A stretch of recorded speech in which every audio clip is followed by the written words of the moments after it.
things first, though, we have a couple of TCG announcements for various different sets. I just want to go over all of these together because it's just small news about like upcoming products. I think we can just put that all into one segment. We have Justice Hunter's announcement has a revision of a name. I think that's the only news in this entire article. I just looked over it briefly, but I think they've posted official announcements for like some of the names for the archetypes and stuff, and it looks like Dragon Tail has been renamed to Draco Tail. I feel like that is the only thing. I don't know exactly why that is, but maybe they're trying to avoid like clashing with other. Is Dragon Tail already a thing? Like, is there like another franchise that's called Dragon Tail? Which is why they might avoid it. There's a TV show. Okay, apparently there's a TV show called Dragon Tales, so it's been renamed to Draco Tales to avoid anything. Whatever, I think it's fine. Draco Tail is still a cool name. It's just gonna take some time to get used to it, but that is going to be that archetype.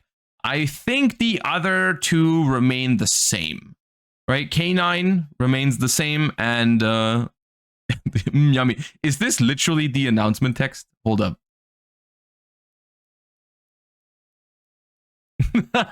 It is. This is from the official website. There's like a whole paragraph about Draco Tales. Like, Draco Tales combine dragons and spellcasters for a new fusion-based deck theme. Who let the dogs out? Meet the K9 team, the crime fighters of the future, ready to send your opponent's monsters straight to the pound, and so on and so forth. And then it's just, yummy. That's funny. I like that. That's very funny. Okay. So Justice Hunters has been announced. Is there a date here? 31st of July, 2025, which I believe is after the European Championship, and also after the NAWCQ. If I'm not mixing things up, this would be in time for the World Championship in theory. 31st of July. So it might just be that the first instance of these cards being playable is the World Championship for us, which this is another one of those things where I've talked about this recently, where Worlds is often, I feel like Worlds is often either beneficial for OCG players or TCG players. In the last 2 years, I think it was very beneficial for TCG players.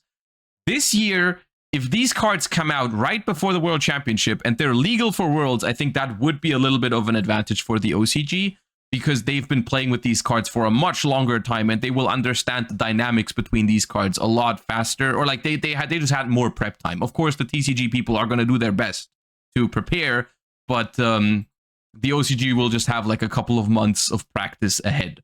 But it is what it is. I mean, TCG was definitely advantaged, I think, the last 2 years, because the ban list is just more like the TCG ban list is more restrictive in the sense that, like, you know, no Maxi, no Appaloosa, no Baron, and so we're just continuously playing a format without those power cards, which is good. That's a good thing for us. I prefer it that way.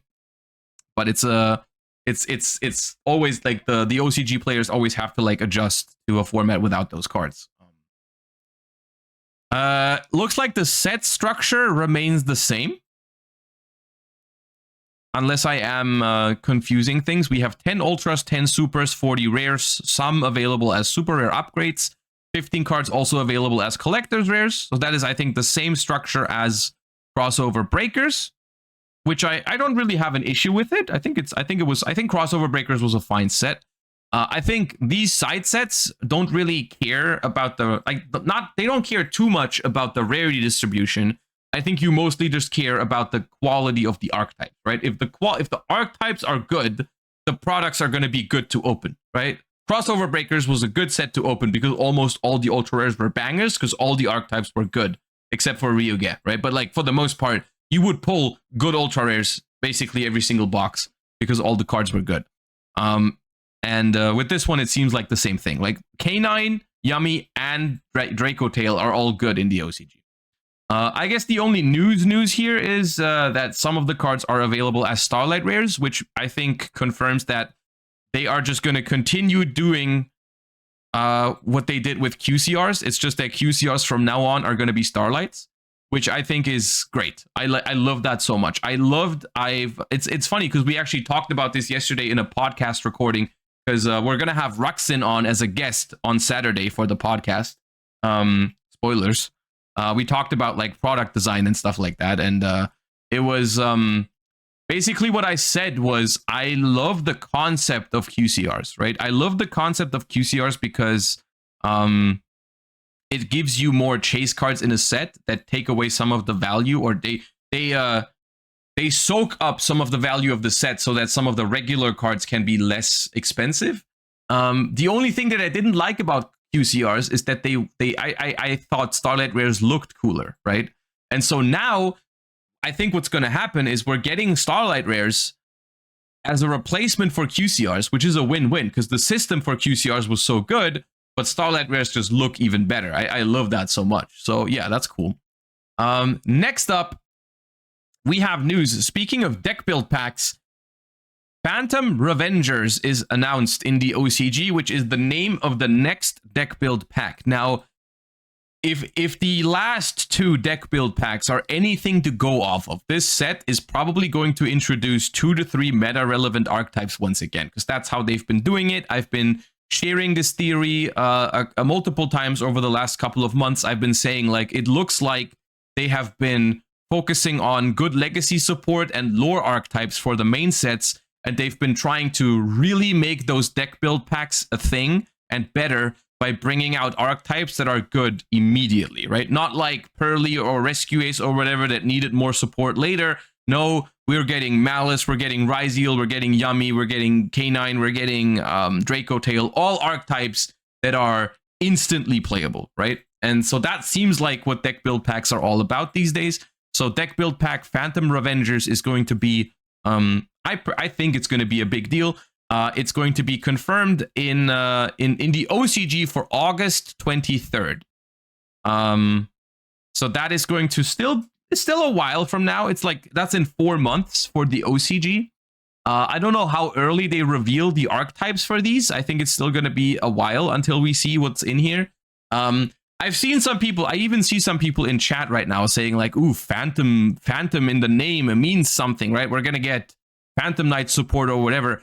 I don't know if that's true, right? Because deck build pack usually have completely new archetypes, right? That shouldn't be legacy support kind of thing, right? That should just be new archetypes to begin with, right? Like crossover breakers or such. They just don't bring any legacy support, right? So I don't think this means anything. Yeah. So, but yeah, I wanted to get that out there. We're gonna get a new deck build pack. Is it one deck build pack per year or two? It's 2 deck build packs per year, right?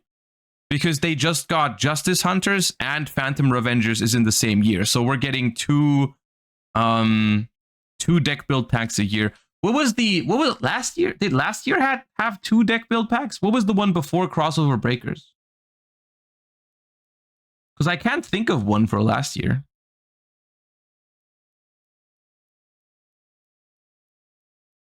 Valiant Smashers? Valiant Smashers was Centurion, right? But that was 23.